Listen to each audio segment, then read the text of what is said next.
Hello and welcome to State of the Union. I'm Stefan Grobe in Brussels. This week, Bletchley Park made history again as host of the world's first Artificial Intelligence Safety Summit. The historic site between London and Birmingham is regarded as one of the birthplaces of computer science and famous for its crucial role in World War II code-breaking. It was here where Prime Minister Rishi Sunak gathered big-name technology executives and global leaders to discuss the challenges and many unknowns presented by the rapid advancement of AI. In other words, a perfect setting for what Sunak compared to an existential threat to humanity as we know it.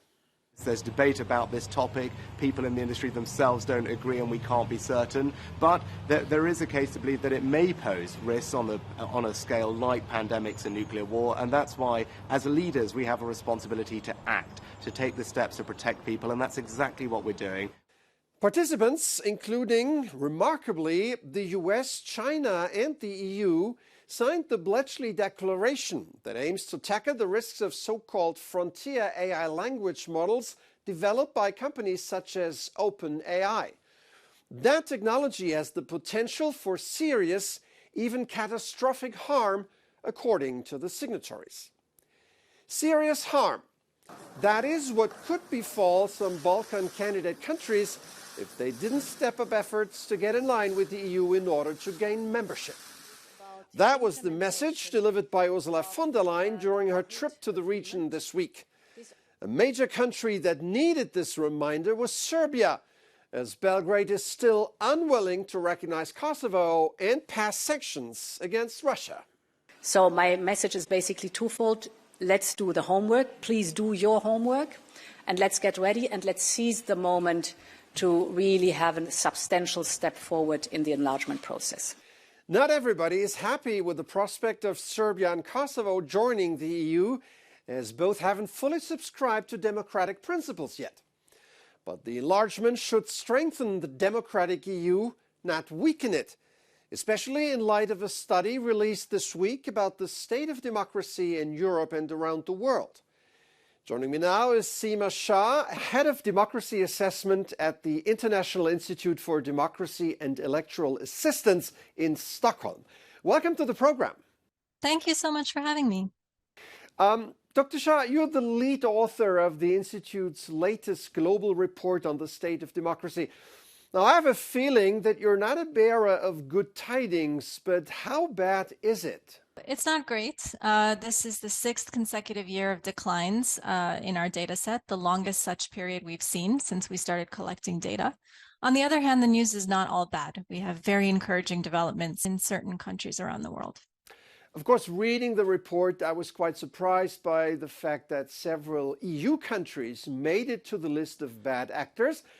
I mean, not Hungary, of course, but Austria, Italy, and Portugal. What happened there? So it's important to remember that Europe remains the highest performing region in the world. Of course, in certain countries, including high-performing countries, there have been really important declines. These countries remain high-performing, but it's important to stem those declines now before they become more serious. So we've seen things like restrictions on freedom of expression, freedom of the press, and rule of law across Europe and in those countries specifically. Do you also see any encouraging signs in Europe? We have identified some countries in Central Europe as sort of the new epicenter of democratic growth in the region. We've seen really significant growth in countries like Moldova, Armenia, Slovenia, and the advances have been quite dramatic in some cases. Could you be more specific, please? Sure. So the dramatic cases? In freedom of expression, for example, that's something that has declined around the world. But in Armenia and Moldova, it has actually increased. In Slovenia, we saw that a referendum voted in reforms to strengthen the independence of the public broadcaster. That was a huge win for media there. We see a new court in Moldova, which is focused specifically on corruption, which probably contributes to the improvement in their absence of corruption score. Those are some individual country level examples. So in general and globally, we see that democracy is under attack. How can the guardrails of democracies be improved? We need to focus on the institutions that are faltering. So across the world, we see declines in credible elections, effective parliament, and access to justice. So we need to focus on transparency and in the legislatures around the world and their strength and the rigor with which they conduct their activities. All right, Seema Shah, Head of Democracy Assessment at International IDEA. Thank you for breaking it all down for us. Thank you so much. Speaking of democratic values, youngsters under 18 have been barred from visiting parts of this year's prestigious World Press Photo Exhibition in Budapest. The reason? Hungary's right-wing government determined that some photos violate a controversial law restricting LGBTQ content.